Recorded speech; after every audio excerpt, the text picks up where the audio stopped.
ಹೊರಗಡೆ ಚಳಿ ಇದೆ. ಸೊ ಮನೇಲಿ ಫ್ರಾನ್ಸಲ್ಲಿ ಮಾಡುವಂತಹ ಒಂದು ರೆಸಿಪಿ ಏನಾದರೂ ನೀವು ಹುಡುಕ್ತಾ ಇದ್ದೀರಾ? ಸೊ ಈ ವಿಡಿಯೋ ನಿಮ್ಗಾಗಿ.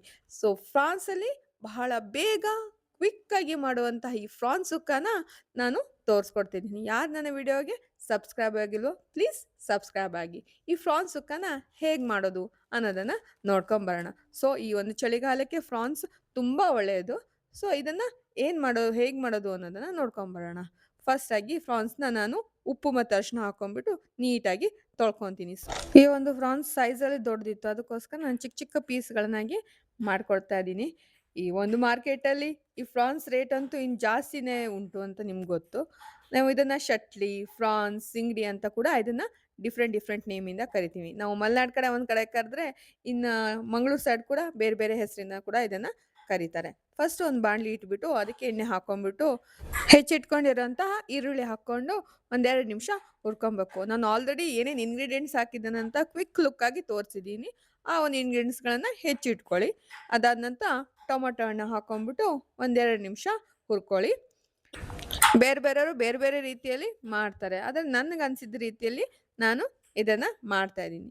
ಸೊ ಬ್ಯಾಚುಲರ್ಸಿಗಂತೂ ಇದು ಮಾಡಿಸಿದಂಥ ರೆಸಿಪಿ. ಏನೋ ಜಾಸ್ತಿ ಇಂಗ್ರೀಡಿಯೆಂಟ್ಸ್ ಬೇಡ, ಕ್ವಿಕ್ ಆ್ಯಂಡ್ ಈಸಿಯಾಗಿ ಮಾಡ್ಕೊಬೋದು. ಇವಾಗ ನಾನು ಒಂದು ಸ್ವಲ್ಪ ಉಪ್ಪು ಆ್ಯಡ್ ಮಾಡ್ತಾ ಇದ್ದೀನಿ.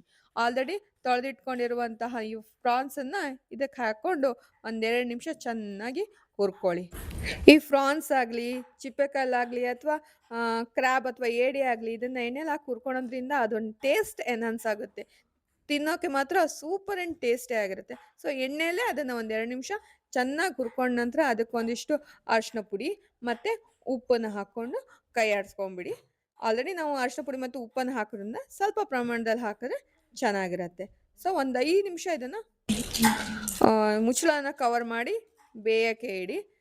ಇದರಿಂದ ಅದು ಸ್ವಲ್ಪ ಕುಕ್ ಆಗಿಬಿಟ್ಟು ನೀರೆಲ್ಲ ಚೆನ್ನಾಗಿ ಬಿಟ್ಕೊಳ್ಳುತ್ತೆ. ಈ ಶಟ್ಲಿ ನೀರೆಲ್ಲ ಚೆನ್ನಾಗಿ ಒಂದು ಸ್ವಲ್ಪ ಬಿಟ್ಕೊಂಡ ನಂತರ ಒಂದು ಬೆಂದಿದೆ ಅಂಥೇಳಿ ಗೊತ್ತಾಗುತ್ತೆ. ಯಾಕಂದರೆ ನಾನು ಸಣ್ಣ ಸಣ್ಣ ಪೀಸ್ ಮಾಡಿ ಹಾಕಿರೋದ್ರಿಂದ ಈಗ ಬೇಗ ಬೇಯ್ಕೊಳ್ಳುತ್ತೆ. ವಿದಿನ್ 15 ಮಿನಿಟ್ಸ್ ಒಳಗೆ ಅದು ಬೆಂದುಬಿಡುತ್ತೆ. ಇವಾಗ ಇರುವಂತಹ ಮಸಾಲೆ ಸಾಮಗ್ರಿ ಎಲ್ಲನ ಹಾಕ್ಕೊಳ್ಳೋಣ ಒನ್ ಬೈ ಒನ್. ಇನ್ನು ಮಸಾಲೆ ಒಂದು ಪೌಡರ್ಗಳನ್ನು ಇದಕ್ಕೆ ಆ್ಯಡ್ ಆನ್ ಮಾಡ್ತಾ ಹೋಗೋಣ. ಮೊದಲನೇದಾಗಿ ಜೀರಾ ಪೌಡರ್ ಹಾಕ್ತಿದ್ದೀನಿ, ಒಂದು 1/4 ಸ್ಪೂನಷ್ಟು ಹಾಕ್ರಿ. ಗರಂ ಮಸಾಲ ಪೌಡರ್ ಒಂದು ಅರ್ಧ ಸ್ಪೂನಷ್ಟು ಹಾಕ್ಕೊಳ್ಳಿ. ನೆಕ್ಸ್ಟು ಕೊರಿಯಾಂಡರ್ ಪೌಡರ್ ಅಥವಾ ಧನಿಯಾ ಪುಡಿಯನ್ನು ಒಂದು ಅರ್ಧ ಟೀ ಸ್ಪೂನಷ್ಟು ಹಾಕ್ರಿ. ಇಲ್ಲಿ ನಾನು 1 ರಿಂದ 1.5 ಸ್ಪೂನಷ್ಟು ಚಿಲ್ಲಿ ಪೌಡರ್ ಅಥವಾ ಖಾರದ ಪುಡಿಯನ್ನು ಹಾಕ್ಕೊತಾ ಇದ್ದೀನಿ. ನಿಮ್ಮ ಖಾರಕ್ಕೆ ಅನುಸಾರವಾಗಿ ನಿಮ್ಗೆ ಎಷ್ಟು ಬೇಕೋ ಅಷ್ಟನ್ನು ಹಾಕ್ಕೊಳ್ಳಿ. ಇವನ್ನೆಲ್ಲ ಒಂದ್ಸಲ ಚೆನ್ನಾಗಿ ಆ ಎಣ್ಣೆಯಲ್ಲೇ ಕೈ ಆಡ್ಕೊಂಡ್ಬಿಟ್ಟು ನಿಮ್ಗೆ ಎಷ್ಟು ಬೇಕೋ ಅಷ್ಟು ನೀರು, ಸ್ವಲ್ಪ ಸೆಮಿ ಗ್ರೇವಿ ಮಾಡ್ಕೊಂಡಿದ್ರೆ ಒಂದು ಅರ್ಧ ಲೋಟದಷ್ಟು ನೀರನ್ನು ಹಾಕ್ಕೊಂಡು ಅದನ್ನು ಈ ಥರ ಒಂದು ಸ್ವಲ್ಪ ಹೊತ್ತು ಕೈ ಆಡ್ಕೊಂಡ್ಬಿಟ್ಟು ಮುಚ್ಚಿಟ್ಬಿಟ್ಟು 10 ರಿಂದ 15 ನಿಮಿಷ ಚೆನ್ನಾಗಿ ಬೇಯಿಸ್ಕೊಳ್ಳಿ. ಫ್ರಾನ್ಸ್ ಸುಕ್ಕ ರೆಡಿ ಆಗಿಬಿಡುತ್ತೆ. ಕೊಬ್ಬರಿ ತುರಿ ಮತ್ತು ಕೊತ್ತಂಬರಿ ಸೊಪ್ಪಿನಿಂದ ಇದನ್ನ ಗಾರ್ನಿಷ್ ಮಾಡ್ಕೊಳ್ಳಿ. ಕೊಬ್ಬರಿ ತುರಿ ಜಾಸ್ತಿ ಹಾಕೋದಷ್ಟು ಇದ್ರ ಟೇಸ್ಟ್ ಚೆನ್ನಾಗಿರುತ್ತೆ. ಅನ್ನ ಮಾಡಿಕೊಂಡು ಬೇಳೆ ಸಾರು ಅಥವಾ ಟೊಮೊಟೊ ಸಾರು ಮಾಡ್ಕೊಂಬಿಟ್ಟು ಈ ಪ್ರಾನ್ಸ್ ಸುಕ್ಕನ ಪಕ್ಕದಲ್ಲಿ ಇಟ್ಕೊಂಡು ತಿಂತಾ ಇದೆ, ಬಹಳ ರುಚಿಯಾಗಿರುತ್ತೆ. ಸೊ ಈ ಸುಕ್ಕ ಹೇಗೆ ಬಂತು ಅನ್ನೋ ಕಾಮೆಂಟ್ ಮಾಡಿ. ಇದೇ ಥರ ನನ್ನ ಚಾನಲನ್ನು ವೀಕ್ಷಿಸ್ತಾ ಇರಿ. Thank you so much for watching my video.